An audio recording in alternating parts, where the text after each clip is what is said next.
Okay, guys. Hello. Sorry that you can't really see me, but I thought it'd be way more important for you guys to be able to see the PowerPoint, so I had the camera focused more on that. But to jump right in, my name is Anna, and I did my drug research project on air duster.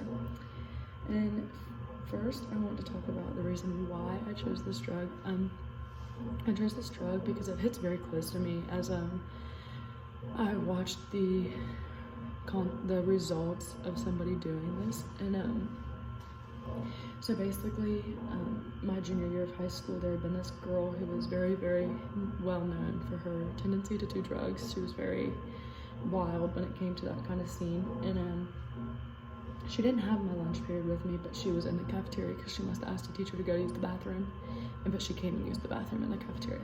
So I drew a little diagram for you, and if you can see, like right here, there's a little smiley face, and this is where I sat at lunch. And then back here in like the corner, there's the bathrooms. And then these two squares represent poles. And these poles are just basically ginormous support beams in our cafeteria, and they just stood like from ceiling to ground. And there was a gap in between them, like you could walk through them.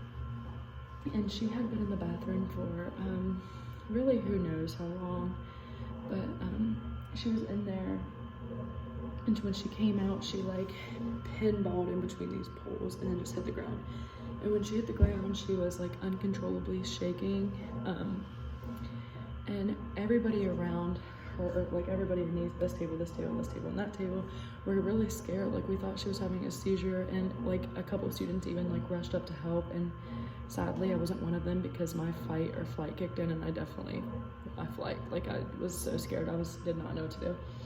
So after a couple minutes, the teacher on duty had realized like what was happening, and he came over, and it was like within 5 minutes of like trying to see like what was going on with her, like giving her help, that she had snapped right back to normal and everything was fine. And it was like immediate rage, and I would say it was rage that she had got caught, and she knew that she was going to have some hefty consequences, especially because she was at school.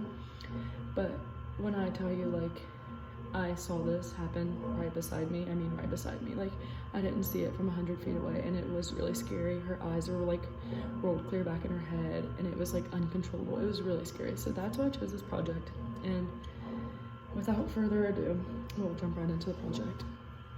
So what is air duster? Air duster is basically just like canned air, and it's like basically just compressed of all these gases, and its intent for use is to clean things that can't be cleaned with water, like your keyboard or your computer, like any kind of technology really, and it just sprays air to like get the dust out of there. And so if this would work, the air duster high occurs basically like by huffing or inhaling it, of course. And when you inhale it, it basically blocks all the air out of your lungs, and it causes like a blockage of the good air, and it keeps the bad air in. And the high is normally felt instantaneously, but it does last for a short period of time, like probably around 10 to 30 minutes, 30 minutes being the max. And then the effects of air duster, they are pretty serious, but short-term effects are never to be overlooked, but that is where I'm going to start. Short-term effects can include dizziness, lack of coordination, euphoria, and slows down brain activity, but it can also cause like frostbite. It can cause frostbite of the mouth, the outside of the mouth, like right here, the tongue and the throat, and then like the inside of your mouth, which is very, very painful. And then long-term effects could be toxicity of bone marrow, hearing loss, vision problems, and can even lead to permanent damage of the heart, liver, lungs, and the brain. And then most importantly and most scary, it can lead to death because of suffocation.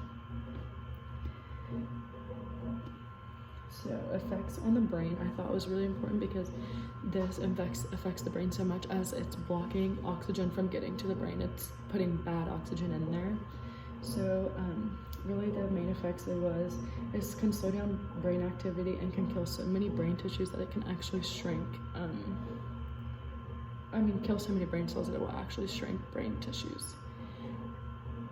And then long-term air duster individuals can suffer from cognitive impairment and permanent brain damage. and research shows it can damage membranes in the brain, and it can lead to motor issues as well. And then, who is most likely to abuse? According to the National Survey of Drug Use and Health, people ages 12 to 19 are most likely to use inhalants, and almost 70% of these users were under the age of 18, which is super sad because, I mean, I think it's just like, that is just sad. Like, nobody should be doing drugs, period, especially those that are that young.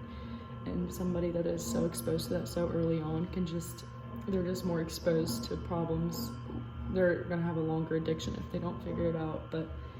And then it is estimated that almost 10% of all Americans aged 12 and older have misused an inhalant, including air duster. And then history of using air duster as an inhalant. Data from the 2010 National Survey on Drug Use and Health found that 793,000 Americans ages 12 and up used inhalants for the first time within the past year. But thankfully, those numbers have been decreasing, which is why that is a decreasing graph, because thankfully inhalants have decreased compared to other drugs. And in the U.S., inhalant abuse accounts for as many as 100 to 200 deaths each year, obviously being common enough to give it its name, the sudden sniffing death.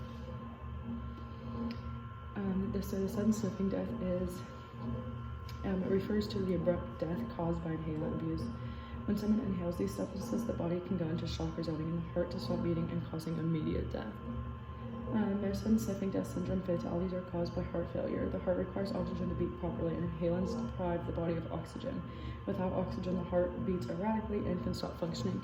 So, due to the circumstances, I know you can't see this picture very, very well, but I'm gonna try my best to explain it. So this top picture is like showing like the blood going in and out of your lungs. And then in the middle, like right here, you see, maybe be able to see these like white lines, but it's like the air circulating in there. And then down here is the blood. It's the same thing basically, but in the circulation of the air, there's green dots, and the green dots are represented as inhalants, and you can see that it's blocking the good air from going into the lungs, which is resulting in a very low lack of oxygen being supplied through your body. And then why this is a drug of choice, it's very, very, very easy to find. It's found in Walmart, Home Depot, Office Depot, and it's very, very cheap. So it's very easy to find and cheaper than street drugs. It gives you an immediate high, and since it doesn't last as long, it can be huffed over and over again. And people just become addicted to it. And it's, like I said, it's very easy to find and cheaper than street drugs. And then withdrawal symptoms are very, very similar to those of others withdrawals of any kind. There's being dizziness, anxiety, depression, psychosis, disturbed sleep patterns, sweating, runny nose, irritability, and changes in mood, and things just as common.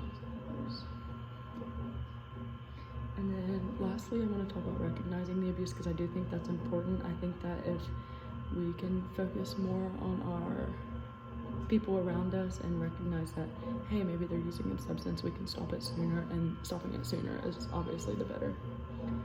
So recognizing the abuse would be, if you notice like a can, like in easy to reach places, like maybe a nightstand or a bag would be one.